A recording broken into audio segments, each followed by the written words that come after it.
Class 9 में math में देखेंगे बहुपद प्रश्नावली 2.4।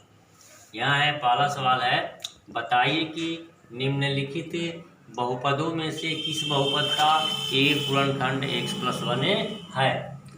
पहला है, पहले का पहला x³ plus x² plus x+1, दूसरा x⁴ plus x3 plus x² plus x+1, तीसरा x⁴ plus 3x3 plus 3x² plus x+1 और चौथा x3 ऋण x² ऋण 2 प्लस कड़ी में 2 पुष्टबंध इंटू x प्लस कड़ी में 2।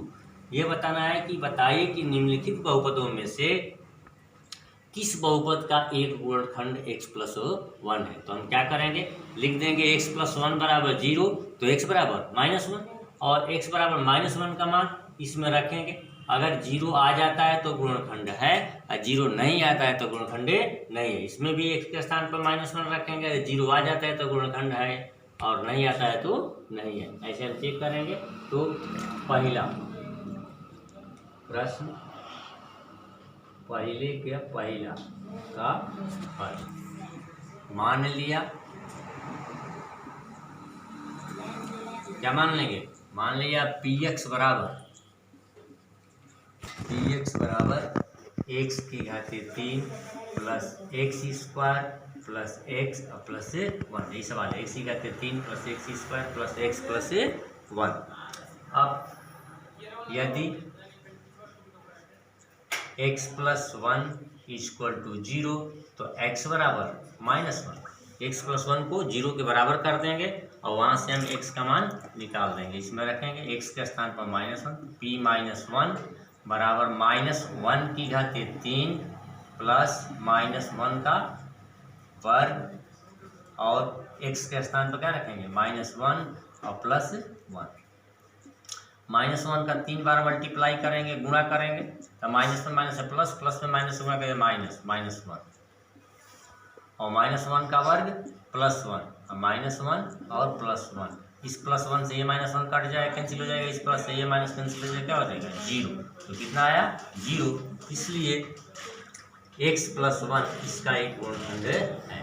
इसलिए x+1 गुणनखंड है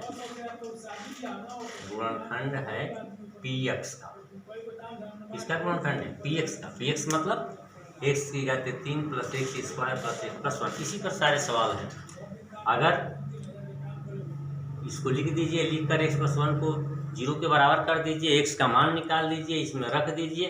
अगर 0 आ जाता है तो गुणनखंड है और अगर नहीं आता है तो गुणनखंड नहीं है। तो x+1 गुणनखंड है किसका, px का। अब इसका चौथा देख लीजिए, पहले का चौथा। मान लिया px बराबर x³ ऋण x² माइनस पोस्ट में 2 प्लस कड़ी में 2 इंटू x और प्लस कड़ी में 2।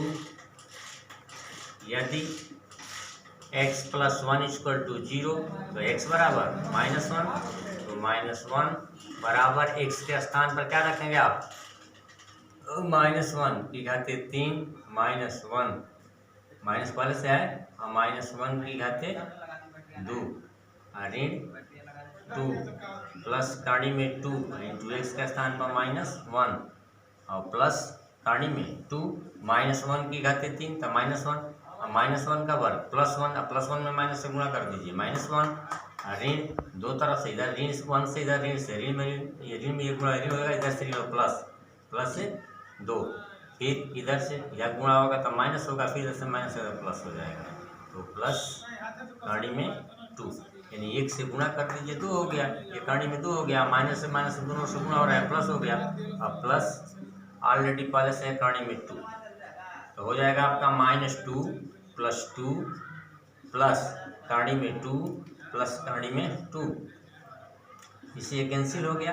अब इसको आप हल कर देंगे तो एक कड़ी में 2 और एक कड़ी में 2, 2 कड़ी में 2। तो हम देख रहे हैं कि p-1 माने -1 रखने पर इस व्यंजक का मान जो शून्य नहीं हो रहा है, इसलिए x+1 गुणनखंड नहीं है, गुणनखंड नहीं है इसका px का। यहाँ px का अर्थ क्या है, यहाँ px का अर्थ इससे तो इस तरह हम देख रहे हैं कि अगर इसका मान x + 1 बराबर 0 तो x बराबर -1 रखने पर अगर शून्य आ जा रहा है, 0 आ जा रहा है तो उसका गुणनखंड है, और अगर शून्य नहीं आ रहा है तो गुणनखंडे नहीं है। इसी तरह जो है ये पहला का सारा सवाल जो है आप कर लीजिएगा। अब हम जो है दूसरे सवाल पर चल रहे हैं।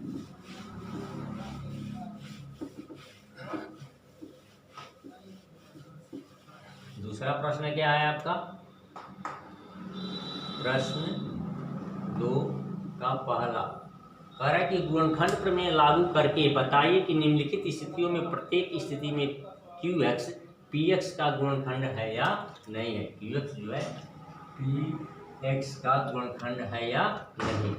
तो PX बराबर आपको दिया ही है, QX का मान कितना है? QX बराबर दिया है x + 1, यानी QX से हमको भाग देना है। गुणनखंड प्रमेय लागू करके बताइए कि निम्नलिखित स्थितियों में प्रत्येक स्थिति में जो QX है वह PX का गुणनखंड है या नहीं। इस पहले सवाल में QX क्या है? x + 1। तो यदि x + 1 = 0 तो x = -1। यहाँ PX का मान आपका कितना है? PX का मान है आपका 2x³ + x² - 2x - 1। तो Px के स्थान पर आप लिखेंगे -1। सवाल देख लीजिए, 2x की घात 3 + x² - 2x - 1। तो x के स्थान पर -1 रखिए, 2 - 1 की घात 3 प्लस -1 का वर्ग -2 × -1 और -1। तो 2 हो गया, यहाँ मल्टीप्लाई हो गया, गुणा हो गया, 2 गुणे और -1 की घात 3 मैंने -1 का 3 बार गुणा तो क्या हो जाएगा? -1 और प्लस -1 का वर्ग +1, ऋण में ऋण से 2 से गुणा कर दीजिए, +2 ऋण 1, 2 एकम में 2 -2 +1 +2 -1, +1 से -1 कैंसिल, -2 से +2 कैंसिल, कितना आ गया? 0। इसलिए QX जो है PX का एक गुणनखंड है। यही सिद्ध करना है कि बताइए कि प्रत्येक स्थिति में QX PX का गुणनखंड है या नहीं। इसलिए QX गुणनखंड है, QX गुणनखंड है इसका PX का। इसलिए QX गुणनखंड है PX का। यदि x + 1 बराबर 0 तो x बराबर -1 तो इस PX वाले में रख देंगे। अगर हल करने पर 0 आ जाता है तो गुणनखंड है, और अगर रखने पर नहीं आ रहा है तो गुणनखंड नहीं है। ये दूसरे का पहला हो गया। इसी प्रकार देख लीजिएगा आगे वाले में भी कि इसमें गुणनखंड x+ लिख देंगे, x + 2 बराबर 0 तो x बराबर -2, और इसमें x के स्थान पर क्या रखेंगे? -2। अगर 0 आता है तो गुणनखंड है, और 0 नहीं आता है तो गुणनखंड नहीं है। अगला प्रश्न देखिए, तीसरा।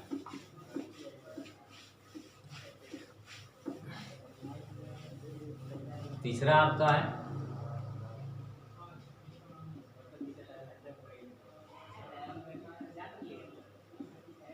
प्रश्न तीसरे के पहले का हल है। कह रहा है कि k का मान ज्ञात कीजिए जबकि निम्नलिखित स्थितियों में प्रत्येक स्थिति में x - 1 PX का गुणनखंड है। ऑलरेडी दे दिया कि x - 1 जो है इनका क्या है? गुणनखंड है। अगर x - 1 है, अगर x - 1 इसका जो है क्या चीज़ है? गुणनखंड है। x - 1 इसका क्या है? गुणनखंड है। तो x - 1 बराबर 0 तो x बराबर 1, यहाँ x के स्थान पर क्या रखेंगे? 1 रखेंगे, और इसका मान क्या लिख देंगे? 0 के बराबर लिख देंगे। तो यदि x - 1 = 0 तो x बराबर 1। अब इसमें रखेंगे इस प्रश्न में, प्रश्न को उतारिए। PX बराबर x² + x और +k -1 बराबर 0 तो x बराबर 1, तो PX बराबर x² + x + k, यानी इस प्रश्न को जो है यहाँ पर क्या किया गया है? उतार दिया गया है। यदि x के स्थान पर हमने क्या रख देंगे? 1 रख देंगे, तो P1 बराबर 1 का वर्ग +1 और +k।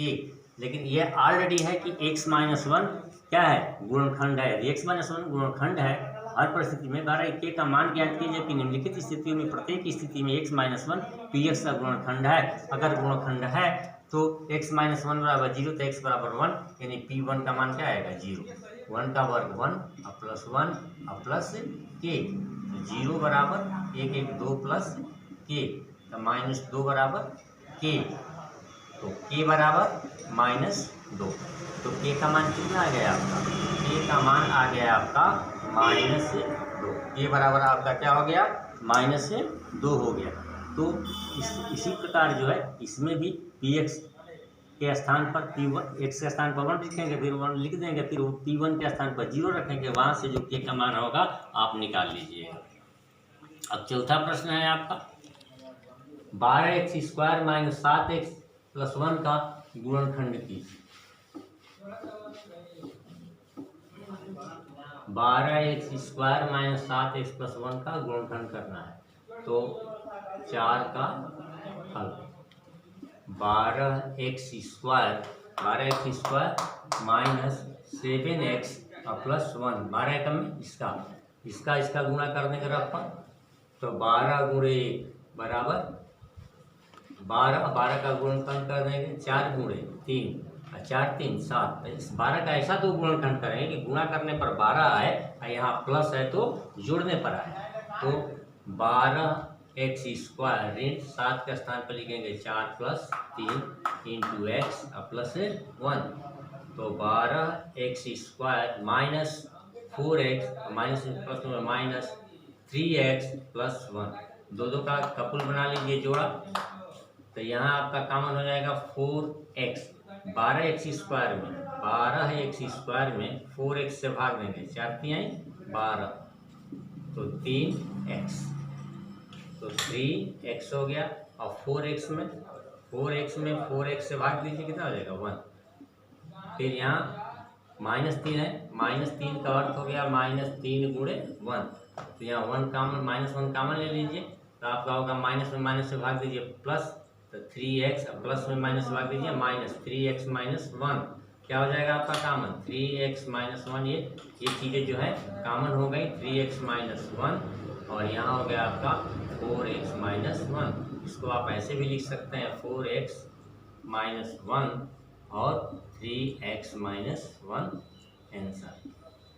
तो यहाँ पर क्या किया गया है, तो 12 का 1 में गुणा किया गया, 12 का 2 गुणनखंड इस प्रकार करेंगे, गुणा करने पर 12 आए और जोड़ने पर 7 आए। क्यों जोड़ने पर आए, इसलिए कि यहाँ पर क्या कीजिए प्लस है, तो 12x² माइनस पोस्ट में 4 + 3 × x प्लस 1, तो 12x² माइनस इसमें गुणा कर -4x -3x और प्लस 1, तो यहाँ पर 4x कॉमन हो गया, 12x² में 4x से भाग दे दिया गया 3x और 4x में 4x से भाग दिया 1 हो गया।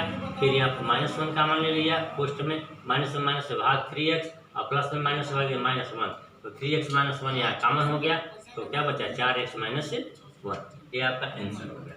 अब इस प्रश्नावली में और भी सवाल हैं, दूसरे दिन देखेंगे, इसके पहले थोड़ा छोटा सवाल देख लीजिए। ये आपका हो गया PQRS, क्या है एक पद, कितना है इसमें एक पद, PQ प्लस RS दो पद हो गया, P - Q plus R plus S कितने पद हो गए इसमें 1 2 3 4, यानी पद कहाँ से अलग हो रहा है, जहाँ से माइनस और प्लस है, तो इसमें 1 पद हो गया, इसमें 2 पद हो गया, इसमें 4 पद हो गया। तो पद वहीं से अलग होते हैं जहाँ पर प्लस और माइनस है। जैसे आपका है AB प्लस BC, तो AB प्लस BC में कितने पद हैं आपके 2 पद हैं, कहाँ से हो गया प्लस के, इधर 1 पद इधर 2 पद। अब इसका भी फैक्टर करना है, गुणनखंड करना है, तो दोनों में क्या कॉमन है आपका, दोनों में क्या कॉमन है B, इस पद में भी B है, इसमें B कॉमन ले लेते हैं और भाग देते हैं AB बटा B, B से B कैंसिल हो गया A और प्लस BC में कैसे भाग देंगे B से B कैंसिल हो गया, कितना बच गया आपका C, तो AB धन BC, तो 2 पद हो गए, दोनों में B क्या कर लिया गया कॉमन ले लिया गया, B से B में भाग दीजिए A और यहाँ B से B कैंसिल, कितना हो गया BA प्लस C। ये पीछे कक्षाओं का है, थोड़ा उसका रिविजन कर लीजिए। दूसरा है मान लीजिए 3x + 6, यहाँ भी 2 पद है, यहाँ भी 2 पद है, तो दोनों पदों में क्या कॉमन है, पहला पद है 3x और दूसरा क्या है 6 है 6 है, तो अब यहाँ एक्स है तो यहाँ एक्स नहीं है, यहाँ 3 है तो 3 का गुणनखंड 3 गुणे 1 और 6 का गुणनखंड 3 गुणे 2, तो क्या इसमें कॉमन है 3, तो यहाँ कॉमन हो जाएगा आपका 3 एकम में 3 एक्स और प्लस 3 गुणे में 6, 3x प्लस 6 का गुणनखंड हो गया 3 पोस्ट में 1 प्लस 2। ये पीछे का 6 का थोड़ा रिविजन कर दे रहे हैं कि आपको यहाँ पर गुणनखंड करने में थोड़ा कुछ आसानी होगी, तब अगले दिन अगला प्रश्नावली जो है पढ़ाएं।